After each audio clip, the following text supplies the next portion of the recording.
What was... Have we started, love? Is that how the show begins? Who knows? I suppose it might as well.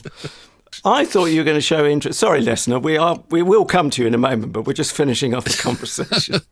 I just said, it's a policy of mine, as people know, regular listeners will know, never to name drop, as I said to Kiki D.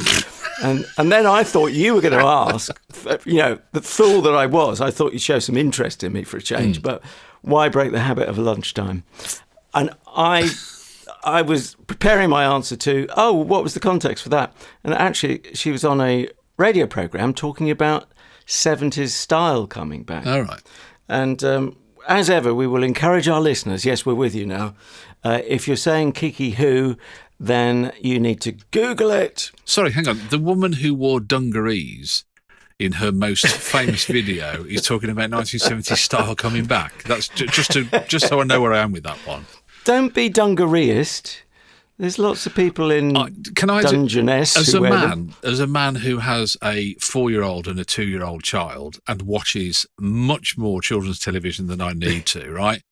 Yeah. I constantly say to my wife, adults should not wear dungarees. That's it. I don't care. Do they wear it on CBBC or whatever it is? Man, do they? That's all they ever wear. They're dungaree bonkers. They are. They're dungaree rich in their world. Dunga bonkers. I think you lot are dunga bonkers, mate. Not half, mate. Yeah, but right. Go on. Okay. So, welcome to the Comedy Slab. This is not necessarily a typical start to the show, but it's turning out that way. My name is Adrian Lacey. I'm in the southeast of England. He is Shane O'Connor in the Midlands thereof. And between us, we are socially distanced by 170 miles, and it's still not enough. And the Comedy Slab is a virtual slab on which we put a different comedy each week, hence the title. This week, which we will get to in a few minutes, we are going to put on the slab something called Modern Toss. You'll find it on YouTube. It's actually the pilot version of Modern Toss, just seeing how many times I can say Modern Toss. And I think it's a little bit different. I'm not sure I didn't warn you sufficiently, perhaps, but we'll get to that in just a mo.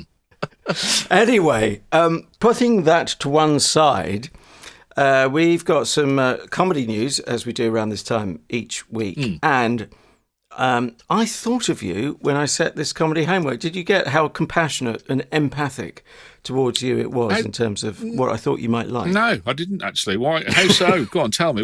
I thought you were just trying to get all the things that would wind me up and put them all in one box. But go on.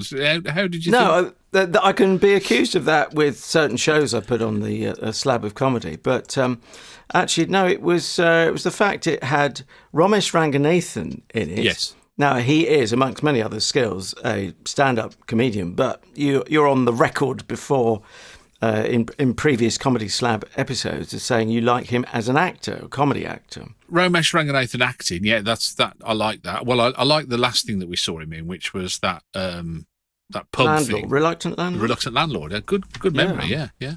Yeah. Well, anyway, imagine my pleasure, sort of at one remove on your behalf, when I read on comedy.co.uk, that fine comedy resource online, this is the headline: Catherine Ryan and Ramesh Ranganathan set for romantic getaway series. Now, I have to admit, I didn't get immediately excited, whether on my behalf or yours, because somehow the word getaway suggested to me another holiday, not reality, but a sort of holiday series. Right. Which I didn't think would be up your street. And what is the term I want? A sort of travelogue type thing. Yes. They've all done one. Possibly, I think even Ramesh Ranganathan himself. Off the top of my head. Yeah, he's done a couple, I think, hasn't he? A couple, or two series of the same one, or something like that. Oh, is it the play on his surname, the Ranganation, or something? That's something like that. Yeah. Nation. Yeah. I can't have a go at them for punning away, being a pungent myself. Anyway, I wondered whether this sounded like it might float your boat. It's about a comedy that they're both appearing in. It's coming up on Sky. It's going to be a 6-parter. And I'll just lay the scene very quickly. The duo play Alison and Deacon, a couple desperate for a baby who, in quotes, borrow £50,000 they need to fund IVF from their boss. Did that set your world alight at all? Well, two words that put me straight off were Catherine and Ryan. Oh, and so it's so personal with you, isn't it? No, it's not. It's not. But there's no nice way of saying this, is there? But you're horrible. But I don't mean any malice. I mean, but I just, whenever she comes on, I just have to turn the TV off. I couldn't bear to watch anything with her in it. Well, it must be a push me pull you thing then, because you can't turn off the telly when Ramesh Ranganathan is doing some acting. Well, I can, because that trumps anything else that's coming up after that. Those two. Do you know what I mean? I can only apologise to Catherine Ryan and her management and all her fans. No, well, I don't. I mean, I'm sure she is, and as we all are, big enough and tough enough to be able to understand that there are people in the world who just don't take to you. The other thing that kind of really turned me off as well was this idea of borrowing 50,000 because they needed IVF. And I thought, that's very Camden, isn't it? You know what I mean? It's like it just doesn't press my buttons, float my boat. Okay, slow down. We need to get the comedy slab scalpel in, which is what's causing the offence there. The fact that they could even find someone who would have access to 50k, the fact that they would go private for IVF. What's upset you? Well, how many people do you know who either want to or would like to borrow £50,000 for IVF? First of all, in your huge circle of friends, just rough numbers. About zero for 50k specifically, right? But I mean, I can't remember what this is outside of my experience. It's only secondhand, but I've known people pay for it, and statistically, you need to have 5 rounds. It's a 1 in 5 chance, but of course it's never that neat. You're not thinking about sex, are you? When you think I've known people who paid for it. I thought you might think I was confusing it with some American sports game. You have to have 5 rounds, and whoever's the winner at the end of it gets the baby. Exactly. You need to touch base. Well, actually, no, that probably is true for both. I mean, I just think it's a very niche. And again, I just think, Mash niche. She's very niche, and it's kind of just, again, it's just not up my alley, as the actress said to the bishop. this is getting ever more end of the pier, darling. Well, look, surely we can agree that, and without making light of their predicament, there are couples desperate to have a child, and they will pay for IVF. Can we agree on that? Yeah, there must be some. Yeah. Is it the 50k that's? I'm still not. getting the problem. Not specifically. I mean, it's not a specific. It's just a general whiff of the thing, really. I just thought, there's nothing in there and do you know, there's an awful lot of these kind of comedies now that are more about relationships. I think there's an awful lot now. Like Motherland is a good one. It's all about the relationships and less about the situation. I feel that's how it comes across to me. I've said this before. I think it always has been a bit more that way. Do you? I think sitcoms always been a bit of a misnomer. Right. Not totally. But hey, so you won't be rushing to your TV set to watch this when it drops. No, I mean, obviously, unless we slab it. But no, I mean, not. I mean, would you? I mean, that's. Well, I'll tell you what I liked about it, because I didn't actually possibly do the story justice. Not that it's going to win you over, but actually, the 50k turns out is, well, it's ill-gotten gains via. Is it his boss? One of their bosses. I think it's Deacon's boss. He tries to steal it. He tries to borrow it from work in inverted commas. It's actually written by Ramesh Ranganathan and Benjamin Green. Anyway, no, it's Deacon who adds an extra 0 to the transfer, so they end up with £500,000. And they've put in the blurb. Good old PR department cranked up for Sky TV have said it's like a modern Bonnie and Clyde, and I could picture that, because suddenly they're on the run, and there's even the line thrown in where they're not, or one of them, if not both, is not so sure they want a baby after all. So right. I quite like the situation. I hear what you say about relationships, but I think there is an interesting situation as well as. But doesn't sound, other than if we put it on the slab, which is within my power. It's within my power as well, if I, indeed, yeah. But it sounded like you'd be shooting yourself in the foot, perhaps, but I don't know. Maybe that's my prejudice. I now. might do it because I think, well, that's the only way I'll get to see it, to see whether I'm right or not. Okay, we must move on to the show proper, as 'twere, and by way of conforming to our format, which we jealously guard. Well, actually, it turns out no one else wants it, so there's not an awful lot of need. But I do actually take pleasure in asking you what happened to your stomach, whether it sank or rose when you heard I was putting Modern Toss on the Slab. Although, recalling that you hadn't seen it, I think I might half know the answer. I think I hadn't. I mean, when I watched it, I thought I had, which is a bit odd, isn't it? But I think what happened is that I've seen. Did they show it in clip form at some stage? Was it where you just you'd see a clip of it, or? Not that I'm aware. I said last week I've actually got the DVD, and they're all half-hour shows. Right. They do lend themselves. I mean, it sort of preempted the full-on YouTube age. It's perfect for slicing and dicing. But then I guess you could say any sketch show lends itself to that sort of thing. Maybe that's what I've seen, but I mean, it didn't look completely unfamiliar when I watched it, but so I didn't really kind of have a reaction one way or the other, Adrian, in terms of, ahead of time. I didn't, when you were explaining it, I thought, well, I haven't seen that.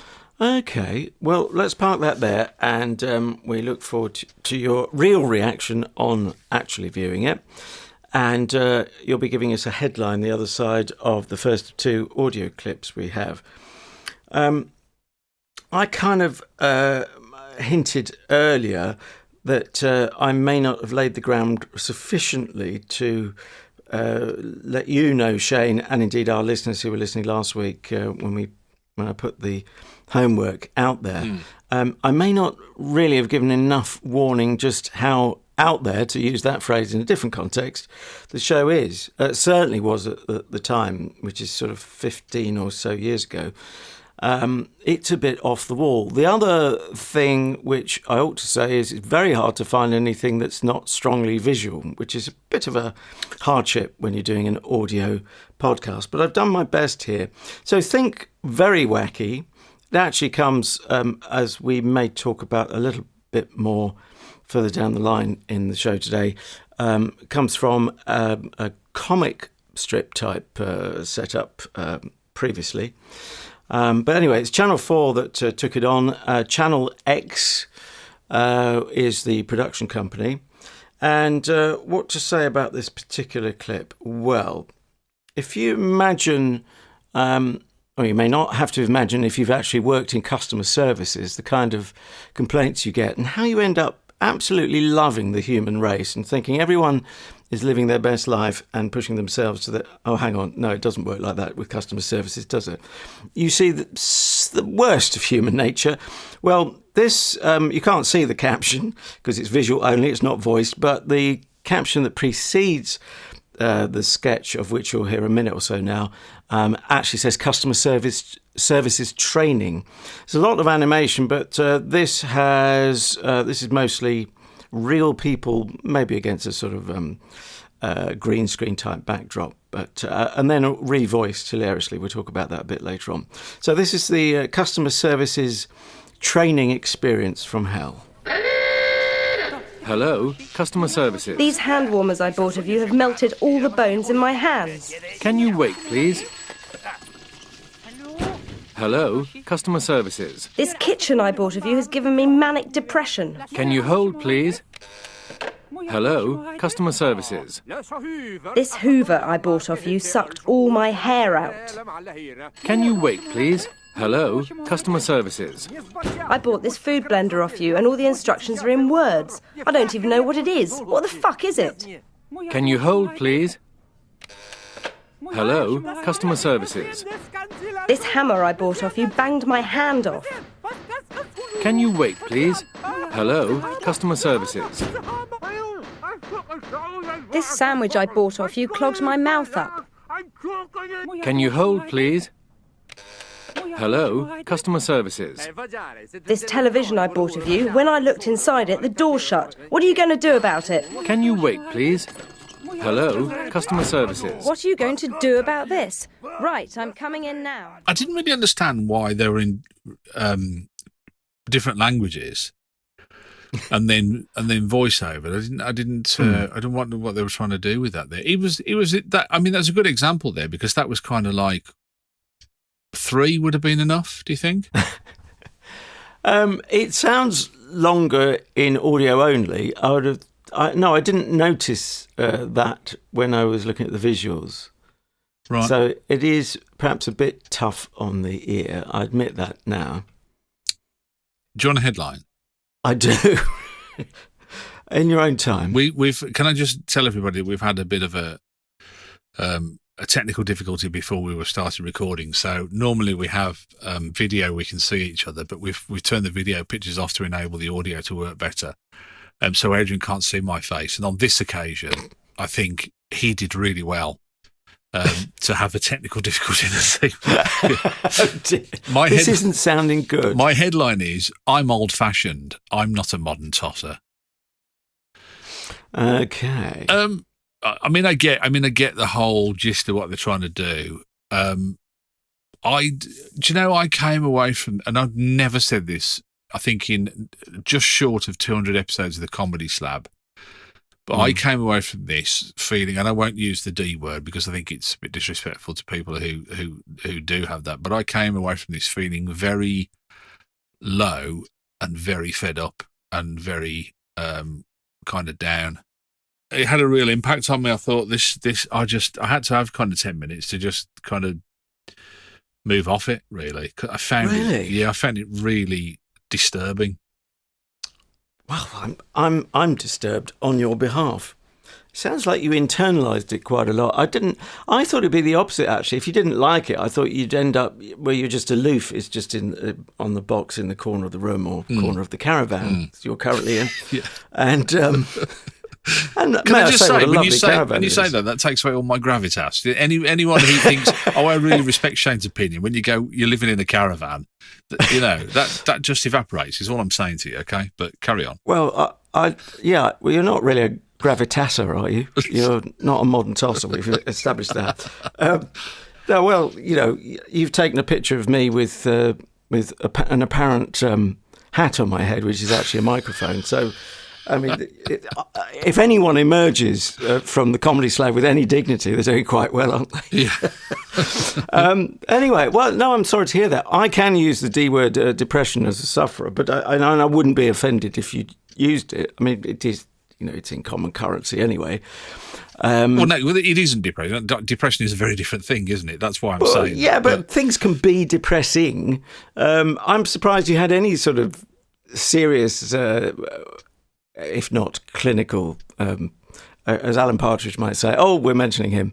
I was clinically fed up, as he said at one point in his career.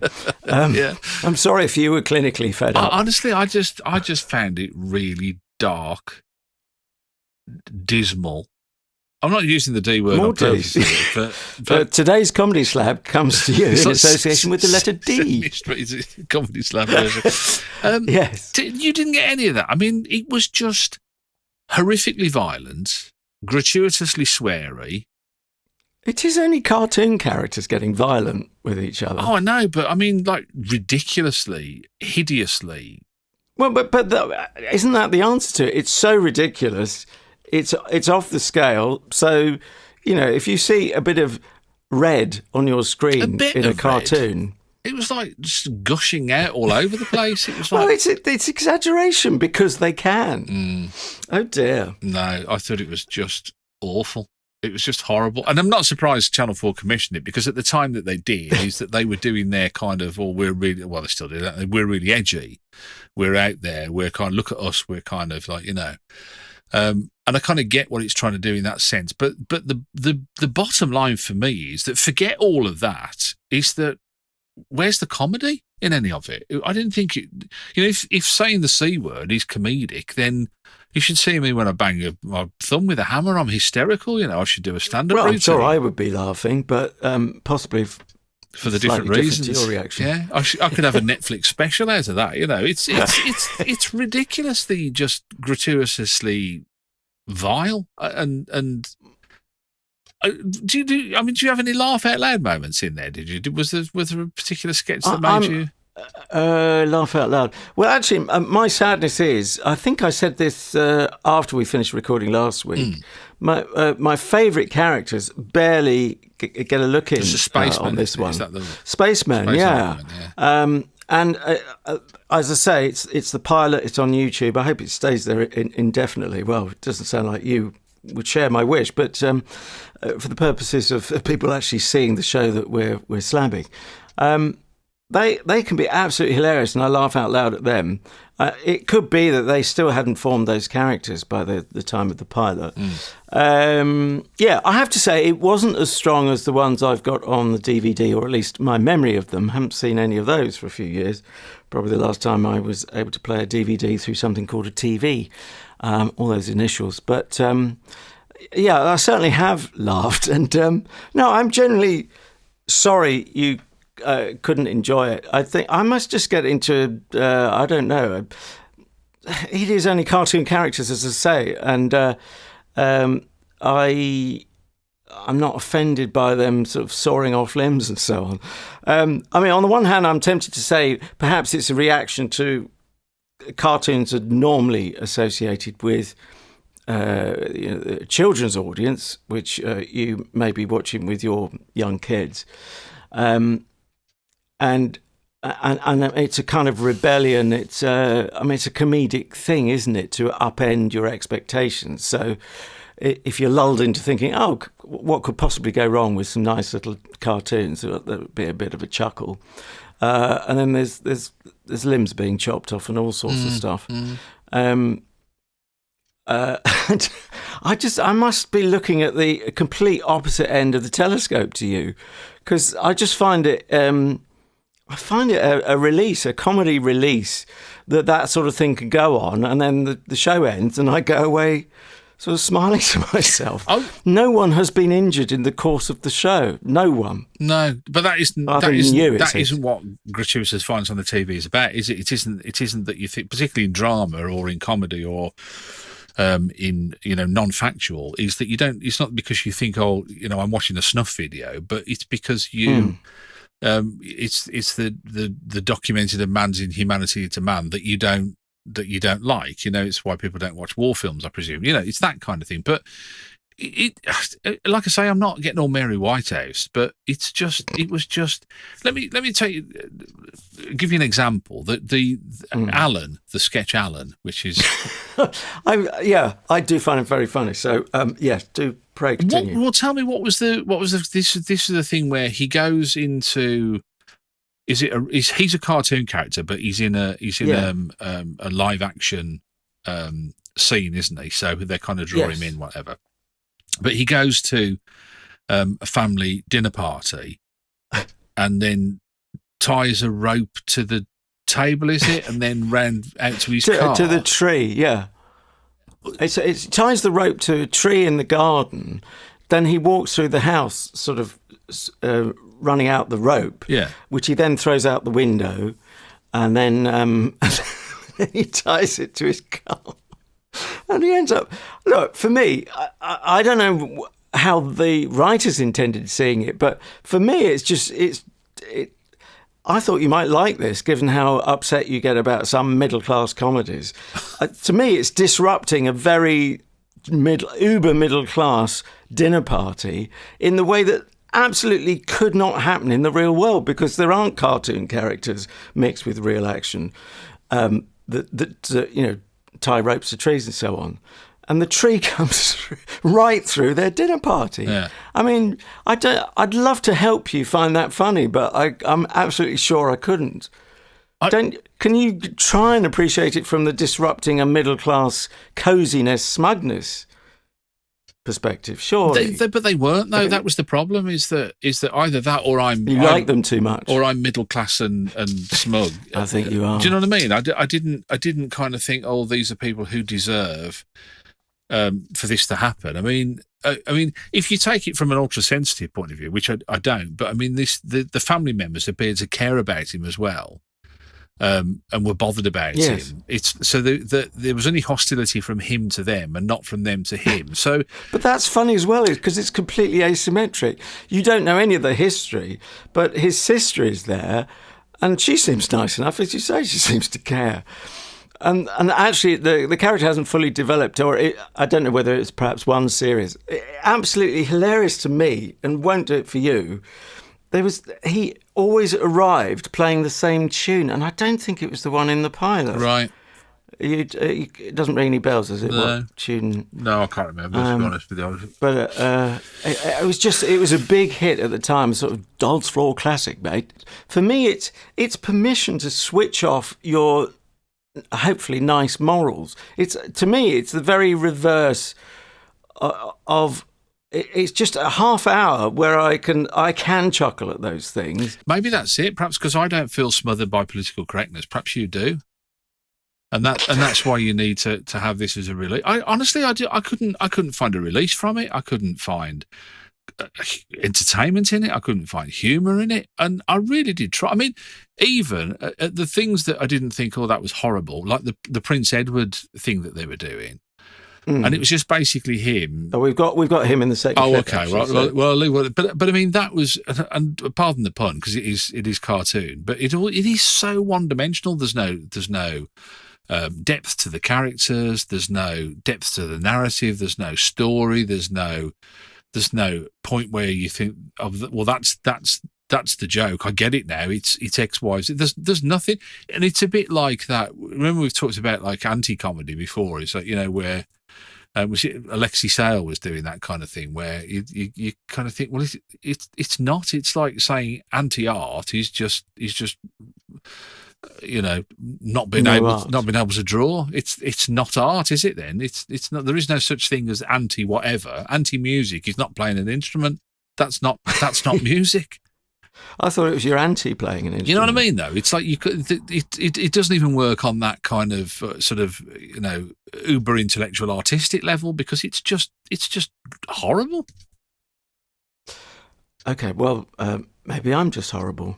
That is a possibility.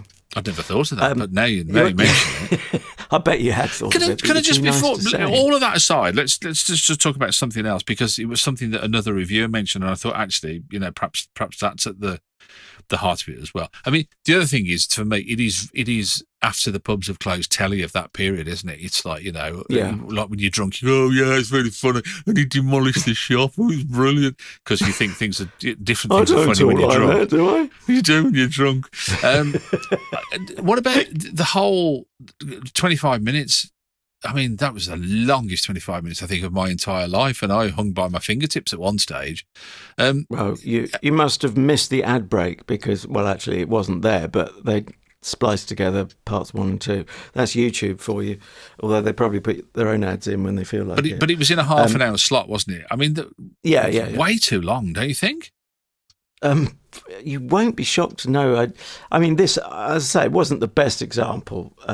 It didn't drag for me, though. Okay. But because each of the sketches individually aren't that long, as sketches generally aren't, we did look at some from yonks ago where we found that actually decades back they were much longer sketches. Right. That's something to do with the reduced attention span. Perhaps we've all given ourselves. I certainly have in the screen age. Right. Well, dare we go on? Dare we go on to Prince Edward? And this is another animation. So when I say another, we've been talking about animation superimposed. The Alan character was superimposed, as Shane said, on live action. But most of the show, I would say, is animation. And this is a very roughly drawn. So there's no pretensions to high art in terms of the quality of drawing, and I'm under no illusions there. We're meant to believe this is Prince Edward himself, isn't it, rather than the flunky acting on his behalf? Yeah, he's sort of, yeah, I think so. Yeah, he actually I meant to get it from the previous sketch where he's selling videos. There's no way you're going to like this one. I'm fully sure of that, but this is more. He's got some gents he's taking round, trying to, I don't know, sell sort of outtakes of royalty to them. Anyway, it'll make more sense than I can make of it when I play it, I hope. Gentlemen, welcome to a unique business opportunity. The Prince Andrew back hair rug. I wax one of these straight off him every 3 or 4 weeks. This one's particularly plush. Yes, it's all right. It's an excellent product. Okay, check this thing out. A pair of Prince Andrew leg hair trousers. Standard front and back leg wax, sewn together with royal stag tweed thread. I'm doing them out in boot cut and 501, yeah? Also, Andrew arse area hair rip. Peeled it off his throne seat. It works well as a splashback mat. And finally, if none of that wets to your tongue, the Prince Alice fibre optic scalp lamp. You might want to flap open a window when it warms up. How much for the piss mouth? I mean, it throws back to a day when Prince Edward was the most hysterical and embarrassing royal. So we can see how times have changed there. I mean, we never hear of him now, do we? I don't know whether they've locked him away or what. But here's a question for you. Okay, mate. Has Alison seen this? I don't know. Certainly, we didn't view it together. Okay. The reason I ask is because I got Angelina to come and have a look just as a reference point. I said, can you just watch this for me and tell me what you think? Bet she hates me. And I showed her Mr. Tourette, I think it was, and she just sat there and she just said, what is that? What is it? I think it would be very hard just to watch one sketch and to get the vibe of the show, but that's a bit like saying it's difficult to feel how much pain banging a nail into the back of your hand is. You'd have to do 7 or 8, isn't it? Yeah, I think so. In your world, I mean, I suppose you're not won over by the quality, admittedly not in this particular show, but further down the line, of the voice artistes/actors: Mackenzie Crook, Dune McKeegan, Paul Kay, Ralph Brown, and Simon Greenall. I mean, surely that says something, doesn't it? No. They weren't in any. I don't think any of them were in this, were they? No, they weren't. But they obviously were sufficiently. Well, you could say it's just a gig, and any actor wants to keep busy. But to me, that implies a certain quality, and people you would certainly like in another situation, or a few of those at least. Oh, they had a good budget, and well, there is that. Yeah, I thought you might put the cynical twist on it. Well, it's cynical. It's good if they've got a big budget, isn't it? This is a great thing for them, isn't it? Well, it didn't. Channel 4 didn't phone me, but then why would they? When they can afford Mackenzie Crook. I don't know. I mean, I looked. There was nothing. I was trying to see whether there was something innovative in there. Couldn't find that. Was there anything funny in there? Couldn't find that. Was there anything inspiring in there? Couldn't find that. I mean, like Fly Talk, I think was very Pete and Dud inspired. I thought some of the animation that's not a bad thing. No, I'm not saying it's a bad thing, but I'm just saying, some of the animation had the look of Terry Gilliam influences on it. Yeah.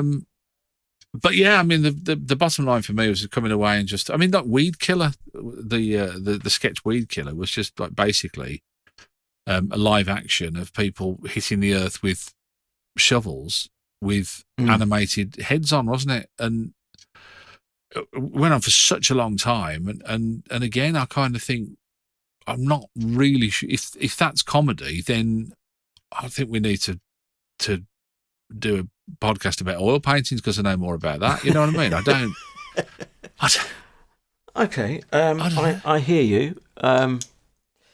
Sound of heads being beaten against brick walls, which you would probably not find funny, but yeah, I felt no. I mean, in terms of slapstick or whatever, you kind of think, oh, okay, I can do that, but I don't know. This was something else, man. It was just, and as I say, I just felt like really, really low by the time I'd finished watching it. I just thought, oh god, that was just bad, so bad. So what did you use to bring you up?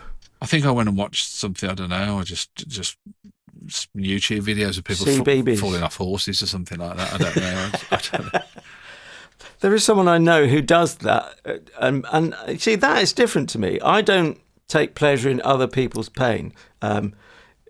Alison obviously accepted. Yeah. But I don't go looking on YouTube for people falling off horses, and So that's why it's a release. It's an animation, and yeah, I give myself permission, Right. if you will. I just feeling a little bit isolated by this stage. I went to IMDb just to have a look and see what reviews were like on there. You thought you'd cheer yourself up with some damning low-star reviews. No, I was hoping, actually the other way around, I was hoping to find somebody who absolutely loved it, who could explain why they loved it. Right. And I've obviously failed, but yeah, carry on. But, well, this is before we talked about it, but yeah, but I've still failed, haven't I? Well, yeah. I mean, I'm not convinced that you find it funny. I wonder whether it's more nostalgia that kept you with it. I don't know, but anyway, it only had 2 reviews, and for something that did it run for 2 series? I think so. I find it quite curious. It ran for 2 series and a pilot, and it's really difficult because I was looking to see whether you could get hold of it now on DVD, and I don't think you can. And I'll take any price as long as it's in quadruple figures. No, actually, I think I would cling on to mine as a Klingon. And IMDb, it's got 2 reviews. And do tell what they were. Are they angry haters? Or? No. Well, no. The one that I copied off. I think the other one didn't really add anything more, but it said. The writers deserve credit for their imaginative and sense of humour, but this doesn't mean that TV is the media for them on this occasion. What works well as internet clips or as a one-cell cartoon in a weekly paper feels a bit too stretched out to fill the running time in the weekly slot given to it by Channel 4. Well worth a look now and again, despite this, though, because it's very funny at times and will be best enjoyed in small, irregular doses. So. They liked it. I mean, but it was just the volume for them that, which is why I asked you. And I thought, how did you feel about the nearly half hour? You were trying to trip me up. Sex. No, I just wondered whether you would say, actually, no, I feel the same. It would have been better in like 15 minutes or 10 minutes or whatever. But for me, it's just, I'm afraid I'm not going to London. It's no, it's a no from me. Well, maybe it's too London-centric for you, but although I failed to see how spacemen... I don't think the spacemen sound like they come from perhaps the East End. I haven't mentioned the G word, but the review you've just read references a weekly paper. It is, of course, Guardian related. That might be the real reason you don't like it, because you can sense the liberal... stuff oozing off the page. It was actually in the Guardian Guide as a sort of long-running strip called Home Clubber, where the gag was, and it was only ever one frame as I recall, the gag was just how lazy this guy was. So we can put it off no more since you're so convinced. I think the only question is it going to be a positive integer or are we going to go into negative numbers? I don't know. You might need the letter I. I don't know. What's 0? Is that positive? Oh, I'm not positive about that. It's so long since I did maths. I suppose it isn't. No, it's right. It's right on the. It's on the cusp. Is that what you're going for? Yeah, yeah. It's Oh dear God. Just nothing. 0. Nothing, 0. Yeah. Let's add those all up. Hang on a minute. Yeah. Have you got a calculator? Yeah. Give us a mo. Nothing. That's what I had. Fair That's enough. what I. That's the answer I had as well. No, that wasn't mine. It was just nothing. No, it's a 0. For right. me. Well, I think it's going to get 4 out of 10. 4 being what I'm giving it, and I'm not just doing it to. I mean, you could give it a 4. It's I just wish beyond you wouldn't me. use those rude words. It so offends me. Be honest. Did you used to write to the Daily Mail or to Mary Whitehouse to complain about how violent Tom and Jerry cartoons were? But they're not, are they? That's the difference. Is that But they are. He goes through no. doors, and you see a Jerry tape shape hole in the door. Yeah, it is. There is. I don't know. To me, there is a difference between, somebody having an anvil-shaped cut out of their head and then it pops back or whatever, and somebody having their arm chainsawed off and blood spurting all over the place. Is that? But like I said, the latter is funnier. It's not a Mary Whitehouse thing that I'm talking about. I just think it is just. First of all, I couldn't find it funny. I didn't find it intelligent. I think we've covered this ground quite well. But you're asking the question. I'm just saying I couldn't. No, I was asking specifically about Tom and Jerry, and I think you've satisfied me. To be honest with you, I never really liked Tom and Jerry, but I suppose Warner Brothers would be my thing. Would be, you know. Or is it Hanna-Barbera? No, not is really. that the one that switched camps? No, I was more a Warner Brothers lad than me. Daffy Duck, Bugs now we're Bunny, getting into the weeds, aren't we? Elmer Fudd. We've lost everyone, not least me. Okay, right. Well, dare we look forward to the homework next week? Oh, God. Well, should we do a comedy for a change and see how we get on with that? How could you give that a thought? We could try it. I mean, that's just I mean, there's Ricky Gervais said, that's just mental. I mean, but there you go. Who, oh, wow. Okay. All right. Mine is, actually, I can do this one and not get any blame if it all goes pear-shaped because... I don't see how that works. A good soul called Robin Tyson got in touch with the Comedy Slab via our YouTube channel, and I have to say, I think this was when we were talking about Dead Ringers, was episode 104, which he just made the comment. Actually, this is which is nice because people can go back and have a listen to ones that maybe particularly interest them. But Robin said, search for The Secret World. Are you familiar with this radio series?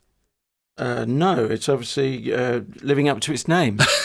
Very secret. I couldn't find it. He said, I love this. He said, circa 2012 has a more structured format, i.e. 24 hours, and a variety of voices with much less emphasis on the politics. And I'm aware. I've got it in my collection. You know, I've got an extensive collection of comedy. I've got Modern Toss in there. Funnily I've seen enough. Your etchings. Oh, sorry. Is he talking, or is that you? Yeah, no, that's me.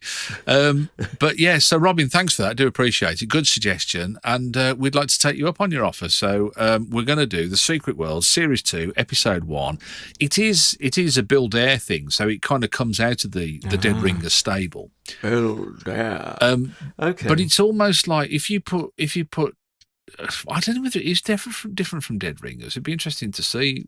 We can talk about that next week. But there's because one thing's sure, if it is too like Dead Ringers, you weren't over enamoured, which I feel I was a bit hard on it than I with hindsight, I wanted to be. Right, but that's 90 plus episodes since. Well, I think you should go home and have a good talk to yourself. Yeah. Okay. So, The Secret World, Series 2, Episode 1. That's a BBC radio series. I've got that. It is. Yeah. I think it's on.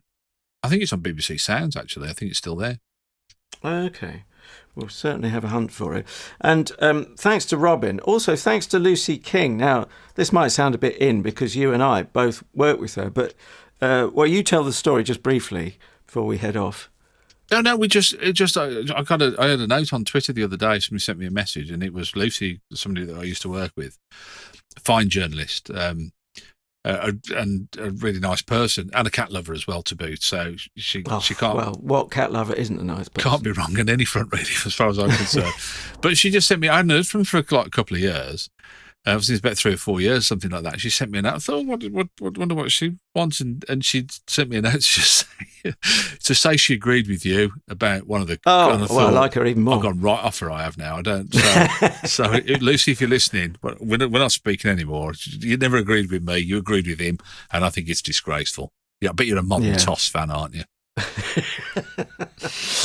And from me, anyway, I'm off to go and watch that famous comedy film, The Texas Chainsaw Massacre. Thanks for recommending it, Adrian. I reckon it's going to be a real laugh.